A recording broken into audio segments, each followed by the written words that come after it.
morning and welcome back to our channel once again.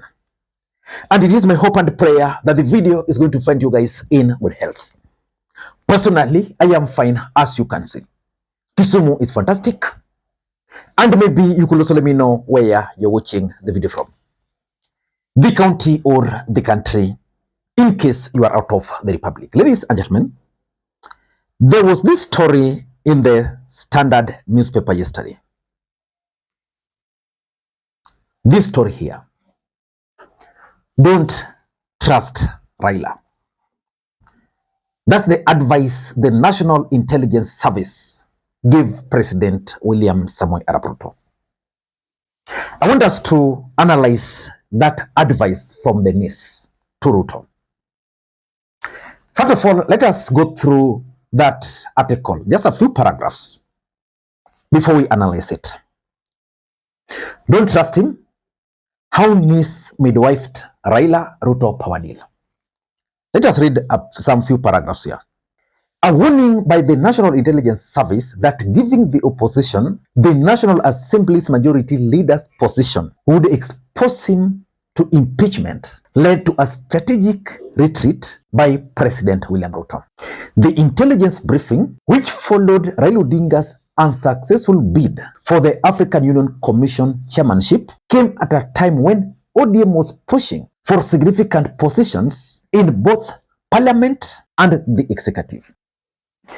This pressure prompted Ruto to reach a deal with the opposition party, offering key parliamentary and cabinet positions to secure the stability of his presidency.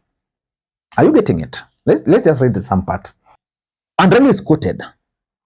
Some people are making noise, claiming that I have abandoned them and joined Ruto. But I did not go to Ruto. Ruto came to me. You remember when Ruto confirming that indeed it is him who went to Raila Amolo Odinga. Sasa watu wengi wanapiga kelele hapo na pale, oh, Raila ameenda kwa Ruto, ametuacha.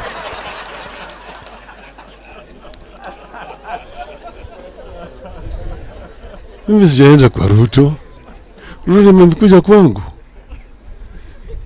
Mimi nimesema mimi nibaki, msimamo yangu haijabadilika. Kitu muhimu zaidi mpaka zalime mpaka sasa mimi ninakuwa napigania haki ya Wakenya yote. Uliona mwaka ile ingine sisi tulitoka yote, tulikuwa kwa barabara tukipigania Wakenya, kusema gharama ya maisha imepanda, tukasema fungulieni sava, tukasema mambo ya ufisadi imezidi, tukasema mambo ya ukabila imezidi, tulisema haya yote mpaka baadaye tukaunda jopo kazi kinaitwa NADCO wakaandika report. Jamaa walikuwa na sheta, baadaye mwaka jana vijana wakajitokeza. I don't want to go through all this because you all know that after the impeachment of Rigathi Gachagua as the Deputy President of the Republic of Kenya, William Ruto was exposed. And Rigathi Gachagua himself actually told Kenyans, because probably he knew the situation William Ruto was in, that if Raila Odinga had told Ruto to wash his feet, Ruto would do it. Dio hii dengu rais anadharau nyinyi. Tuitafutie soko. Tuipatie dignity. Na unajua rais anapenda matusi sana. Najua anadharau huyo Kalonzo sana. Na hiyo akamba. Rais, wewe. Huyu Kalonzo huyu unadharau. Hii wakamba hawa unadharau hawa. Hawa watakuja kupeleka wewe nyumbani.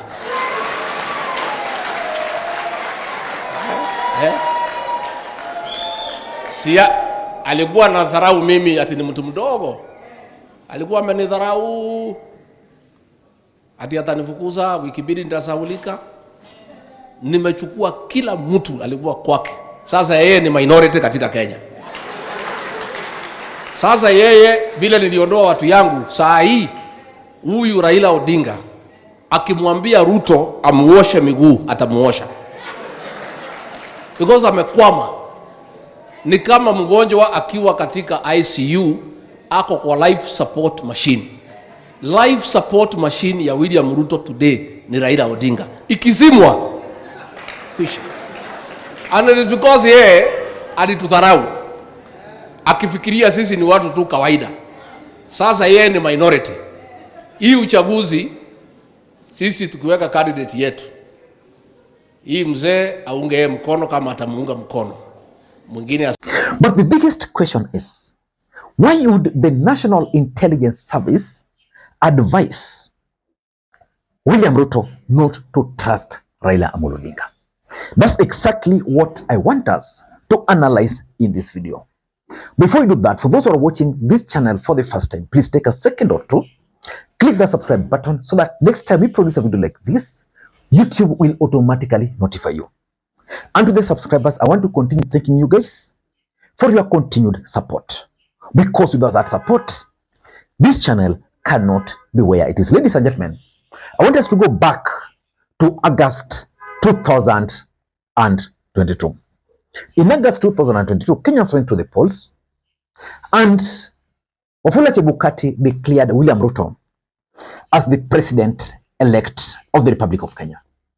But there was a problem. Azimio had managed to win majority seats, both in the National Assembly and the Senate. William Ruto, being a shrewd politician, moved very fast while Raila and Uhuru were still sleeping, and went to northern Kenya and poached a particular party there, which had managed to win, was part of Azimio, several seats in that region. That move tilted the equation in favor of Kenya Kwanza in Parliament.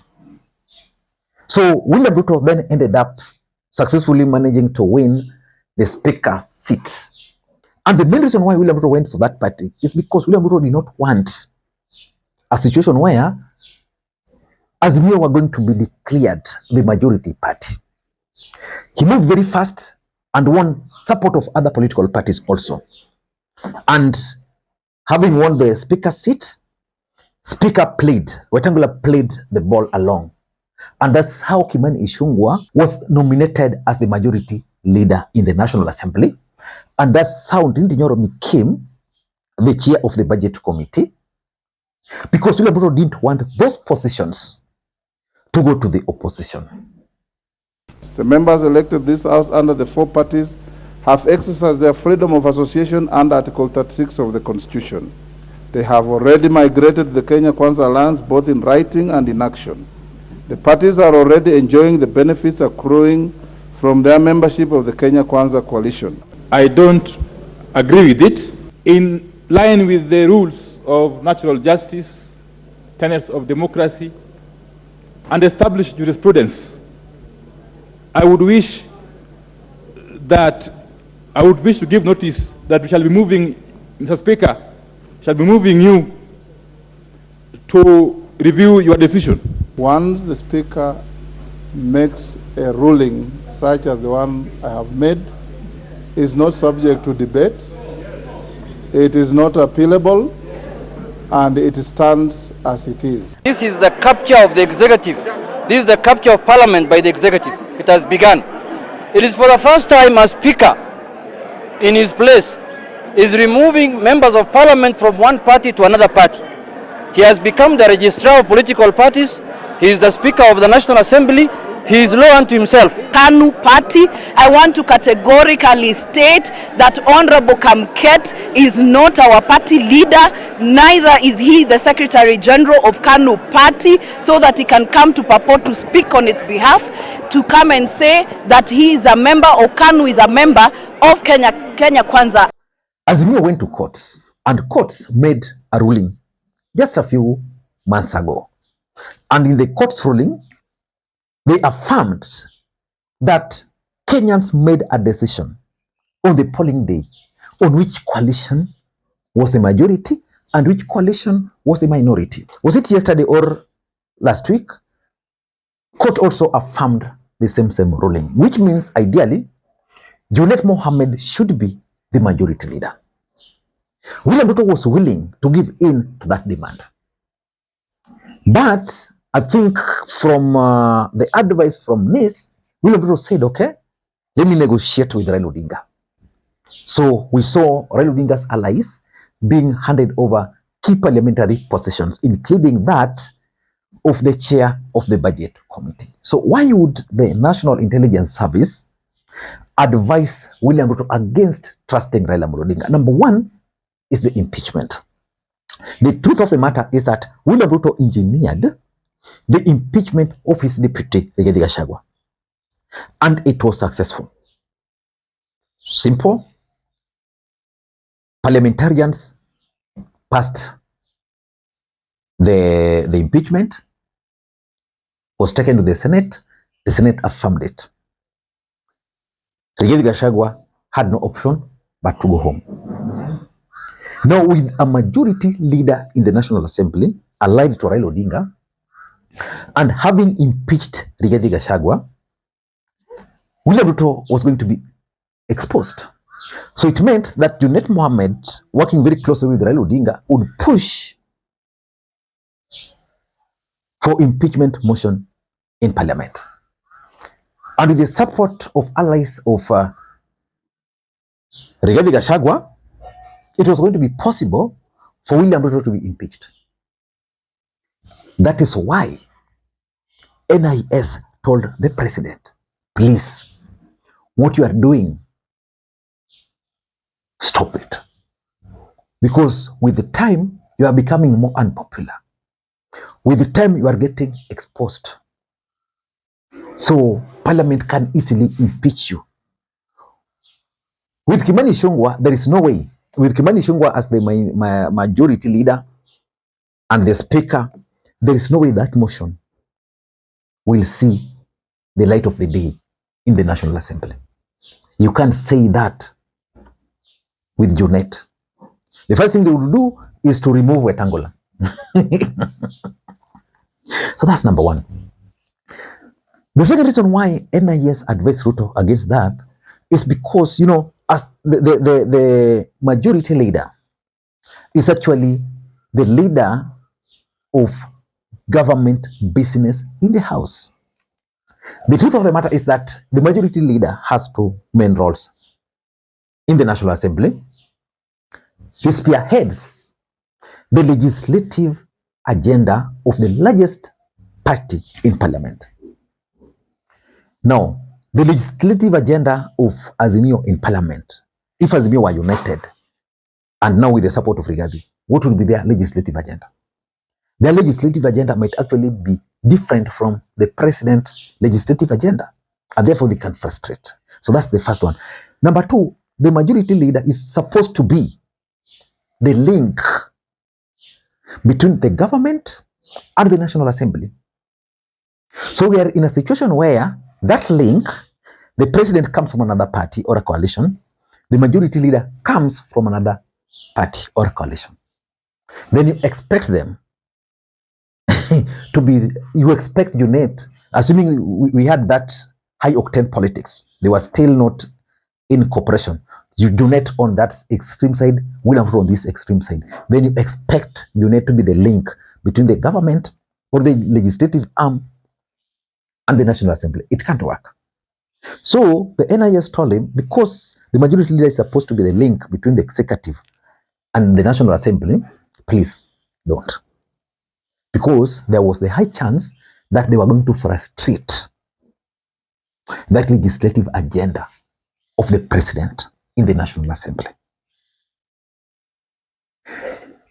Number three, by giving in to the position of the majority leader,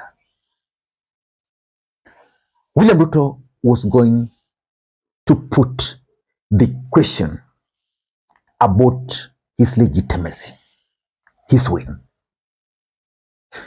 The courts were going to confirm that indeed Azimio was the majority party. And therefore, the same were going to be said about the votes. So I think to avoid the questions about legitimacy, the agreement was made Let us retain Kimani Ichung'wah. But the rest, because they are not high level, we can give you. Budget Committee of the National Assembly is very important. Very, very important for any ruling party. William Ruto gave into that. He sacrificed, William Ruto sacrificed none other than Ndindi Nyoro. Ndindi Nyoro played a critical role for William Ruto in the last election. But he had to sacrifice him. That's something which is critical. And lastly, I think NIS also advised Ruto that by handing over the majority leader to Raila Odinga was going to worsen the situation in Mount Kenya. Because remember, Rigathi Gachagua had been impeached, was the deputy president. Muturi had been removed as the attorney general. Then you are going to remove Kimani Ichung'wah as the majority leader. The mountain was not going to be happy at all. Those are the realities of politics. So the NIS told him, as you manage the aftermath of Rigathi Gachagua, because initially William Ruto thought that removing Rigathi Gachagua was going to be a very easy task. Remove him today, tomorrow, later 1-2 weeks, then things are going to return to normal. Rigathi is digging in. So ladies and gentlemen, those are the reasons why NIS told the president, please, please, don't give in to that demand. Just negotiate with him. I don't know whether we are together. If you watched this video up to this stage, please let me know in the comment section. Until next time, this is Lee Makwiny. Bye-bye.